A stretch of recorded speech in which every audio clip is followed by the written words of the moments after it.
Red టీవీలో మీ వ్యాపార ప్రకటనల కోసం ఈ నంబర్ ని సంప్రదించండి 6281747728.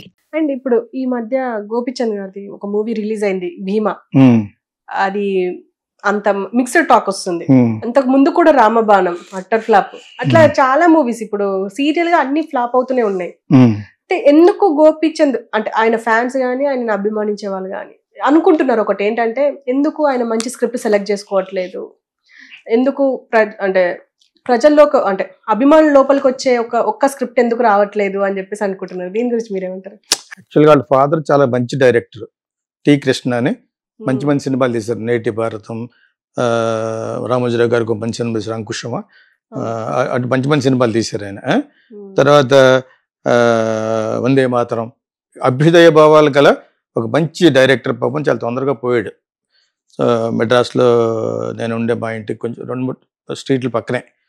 ఇతను కుర్రాడుగా తెలుసు, నాకు యాక్టర్ అయిన తర్వాత కూడా తెలుసు. అతనికి ఇప్పుడు ఇక్కడ ఇమేజ్ మీద జరుగుతుంది. అతనే కాదు, రామ్ పోతునేని వీళ్ళందరికీ కూడా ఎందుకు ఆటలేదు సినిమాలు. అతను ఒక్కడికే కాదు, వీళ్ళందరికీ ఎవరికి ఆటలేదు. తర్వాత వచ్చిన వీళ్ళు ఎవరికి కూడా వాళ్ళకంటూ ఒక మార్క్ ఎందుకు తెచ్చుకోలేకపోయారంటే, ఏదో సినిమా అందరికీ చిరంజీవి అయిపోవాలి, అందరికీ పవన్ కళ్యాణ్ అయిపోవాలి, అందరూ రవితేజలు అయిపోవాలి. రవితేజ కూడా చాలా మిడిల్ క్లాస్ సెటప్ నుంచి వచ్చి పైకి వచ్చాడు, ఒక అసిస్టెంట్ డైరెక్టర్గా చేసుకుంటూ చిన్న చిన్న క్యారెక్టర్లు చేసుకుంటూ. ఓకే, సో ఇతనికి ఇమేజ్ లేదు, ఫ్యాన్స్ కింద ఉంది. ఇప్పుడు గోపిచంద్కి ఇమేజ్ లేదు, రామ్ పోతునేని వీళ్ళందరికీ ఒక ఇమేజ్, కన్స్ట్రక్టివ్ ఇమేజ్ లేదు. అంటే పెద్ద ఫ్యాన్ ఫాలోయింగ్ ఏం లేదు. ఏదో ఉంటారు అక్కడికున్న ఆ ఏజ్లో ఉన్న యంగ్ గర్ల్స్, కొంతమంది ఇన్స్టాగ్రామ్లో పెడతా ఉంటారు. That is not a big image. Image అంటే ఏంటి? పవన్ కళ్యాణ్, బన్నీ, వాళ్ళది ఇమేజ్. ఎందుకంటే వాళ్ళు వయో మీడియాగా పెర్ఫార్మెన్స్ ఓరియంటెడ్గా వాళ్ళ యొక్క బాడీ లాంగ్వేజ్ సంబంధించి సినిమాలు చేస్తున్నారు. వీళ్ళు ఏంటంటే ఎప్పుడు కొన్ని తెచ్చి పెట్టుకుని పవన్ కళ్యాణ్ లాగా యాక్ట్ చేసేవాడు రామ్ అనే అతను. ఆల్రెడీ ఒకడు ఉండగా అసలు ఇమిటేషన్ పనిచేద్ది. నేను చిన్నప్పటి నుంచి చెప్తున్నాను, నీ అంతటి నువ్వు యాక్ట్ చేయడం స్టార్ట్ చేస్తేనే బాగుంటుంది. ఇప్పుడు యాక్చువల్గా అబ్బాయి చాలా బాగున్నాడు, కానీ ఆ ఇమేజ్ అతని మీద పడిపోయింది. డూప్లికేట్ పవన్ కళ్యాణ్ అని అటువంటి నేను వెంకటేష్కి చెప్పాను. సో ఇవి ఫ్లాస్, ఇవన్నీ పక్కన పెట్టి ఈ అబ్బాయికి ఎంతో కాలం నుంచి వెయిట్ చేస్తున్నాడు ఏదో ఒక హిట్ పడద్దని. ఆ మాత్రం సపోర్ట్ ఉందంటే అతను చాలా అదృష్టవంతుడు. ఇన్ని ఫ్లాపుల తర్వాత అతనికి అసలు కనపడకూడదు. ఇప్పుడు వేణు అన్న అబ్బాయి తెరమరుగైపోయాడా? 6 అడుగులు ఉంటాడు అతను. వడ్డే నవీన్ స్వయం కృత అపరాధం చేసుకున్నాడు, బిహేవియర్ బాగాలేదు, అతను పోయాడు, పక్కన పెట్టేయండి. వ్యక్తిగత జీవితం అతను డామినేట్ చేసేసి సినిమాలు ఆడిన రోజులు కూడా ఉన్నాయి. ఓకే, వాళ్ళ ఫాదరే వడ్డే రమేష్, ఇందా చెప్పాను కదా, వీళ్ళ మేనమామే జయసుధను చేసుకున్నాడు, ఇందా చెప్పాను ఒక క్వశ్చన్లో. సో అతను పక్కన పెడితే మిగతా వాళ్ళందరూ కూడా వాళ్ళకి ఇమేజ్ లేదు. ఇమేజ్ ఎలాగ వస్తుంటే మంచి సినిమాలు చేయాలి, అందరూ పవన్ కళ్యాణ్ అయిపోదాం, అందరూ అయిపోదాం అంటే కొంతమందికి వస్తుంది. ఇప్పుడు అందరూ ఎంతమంది ఉన్నారు బాలకృష్ణ ఫ్యామిలీలో? బాలకృష్ణలాగా అతను ఒకటే ఉన్నాడు. రామారావు గారి తర్వాత ఆ ఇమేజ్ ఉన్న అతను ఒకటే. అది అదృష్టం ప్రకారం రావచ్చు, అతని యొక్క బాడీ లాంగ్వేజ్, అతను యాక్ట్ చేసిన పాత్రలు, ఇవన్నీ జనాలు లైక్ చేయొచ్చు.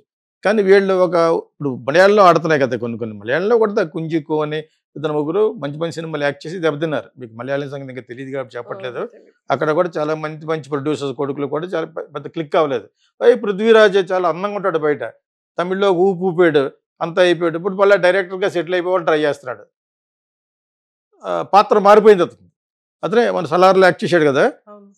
బయట మనిషి చాలా అందంగా ఉంటాడు అతను, చాలా ఫెయిర్గా చాలా బాగుంటాడు. ఫాదర్ కూడా యాక్టర్ అనమాట. సో అతను నాలెడ్జబుల్ పర్సన్ కూడా అతను. సో అతనికి ట్రై చేస్తున్నాడు అంటే ఒక పెద్ద రేంజ్ డైరెక్టర్ అయిపోవాలి.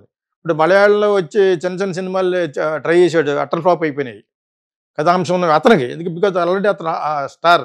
మరి అతని గురించి ఏమంటారంటే, పీపుల్కి ఒక మనసులో ఒకటి పెట్టేసుకుంటారు, ఇతనుకి ఒక విధంగా యాక్సెప్ట్ చేసి అతను వల్ల సడన్గా షేడ్ మార్చేయడానికి ఒప్పుకోకపోవచ్చు.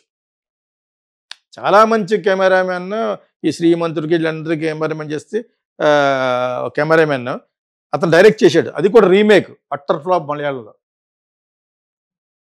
రవికే చంద్రన్ అతను ఎవరో కాదు, నాకు బాగా తెలుసు కాబట్టి చెప్పట్లేదు. మంచి cameraman, top paid cameraman. Okay, మంచి సినిమా చేశాడు అతను. బ్లాక్ మంచి సినిమా చేశాడు, పెద్ద సినిమాలు.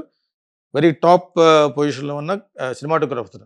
అతను మరి ఇంతకాలం ఎక్స్పీరియన్స్ పెట్టుకుని రీమేక్ అవసరమా? మలయాళంలో రీమేక్ చేశాడు ఒకటి, డిజాస్టర్ అది. అందులో పృథ్వీరాజ్ ఉంటాడు, అందరికీ బ్యాడ్ ఆ cinema. So director has to be very creative, very individualistic ఉండాలి. ఏంటి మంచి సినిమా ఇలా ప్యారలల్ సినిమా చేసేవాడు. కమర్షియల్ సినిమాలు ఇప్పుడు ఇక్కడ చేస్తారు కదా కమర్షియల్, ఒక కామెడీ అంటే కామెడీ నమ్ముకుని ఈ అనిల్ రావిపూడి ఇద్దరు పుట్టి గ్యాంగ్ ఉంది కదా, ఇంకా వాళ్ళు గొడవే లేదు, ఒక సిస్టమ్ పట్టుకు పోతారు. కామెడీ ఈవి సత్యనారాయణ ఇంటూ 4 అనిల్ రావిపూడి, అంతేనా? ఈవి సత్యనారాయణ తొట్టి గ్యాంగ్ అటువంటి సినిమాలు తీసిన నిజంగా తొట్టి గ్యాంగ్ కామెడీ అన్నీ భరించడాని డబుల్ మీనింగ్స్.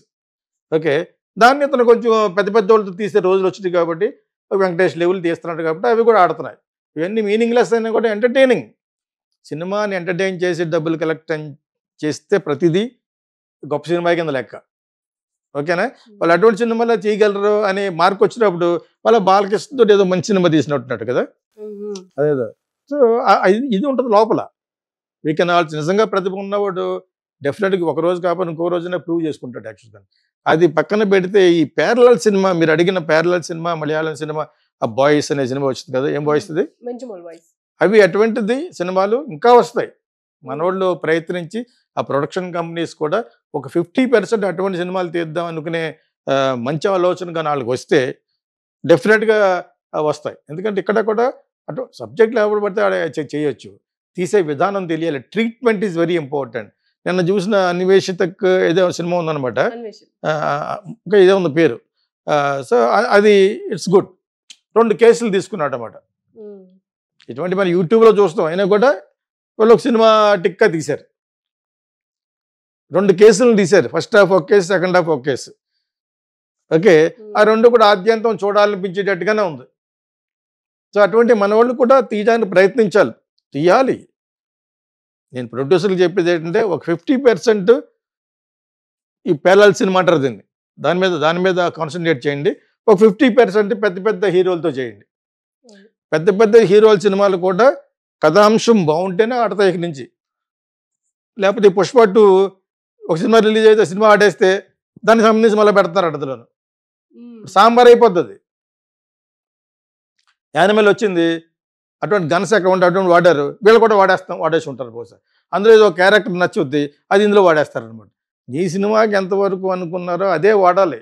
ఒక దాన్ని చూసి ఒక దాన్ని ఇన్ఫ్లుయెన్స్ చేస్తే దాన్ని ఫైనల్గా ఏమైపోద్ది అంటే కిచిడి అంటారు కదా, అలా తయారవుద్ది, సాంబారు కిచిడి కింద. I'm just trying to warn the director and the Bunny also, be careful. దానికి సంబంధం లేకుండా పెట్టేశారు అనుకో. నిన్న మొన్నోడు చదివాం, మళ్ళీ సంజయ్ దత్ని విలన్ క్యారెక్టర్ పెట్టారట. నిన్న మనం చదివాను యాక్చువల్గా. Okay, this are all good for pan India సెటప్కి. ప్యాన్ ఇండియాలో ఆడాలంటే 10 మంది ఆడియోలో అందరూ ఉంటే, హిందీ, తెలుగు, తమిళ్, మలయాళం, బెంగాలీ ఇలా అందరూ ఉంటే ప్యాన్ ఇండియా ఎఫెక్ట్ వస్తుంది అని చెప్పేసి పెడుతున్నారు. అన్ని జాగ్రత్తలు తీసుకుంటారు. ఏ జాగ్రత్తలు తీసుకోకుండా పుష్ప ఎవరికి చెప్పకుండా ఆడేసింది. అడిగింది కదా, ఒక ఫాజిల్ కొడుకుని పెట్టారు, ఫహద్ ఫాజిల్. ఓకే, మిగతా అన్ని కూడా మామూలుగా చేసుకుంటూ వెళ్ళిపోయారు, బ్రహ్మాండంగా ఆడేస్తుంది. ఇప్పుడు ఎక్స్ట్రాలు వచ్చేసి వీళ్ళకి ఒక సినిమా ఆడగానే అది ఇనిమే పడిపోతుంది.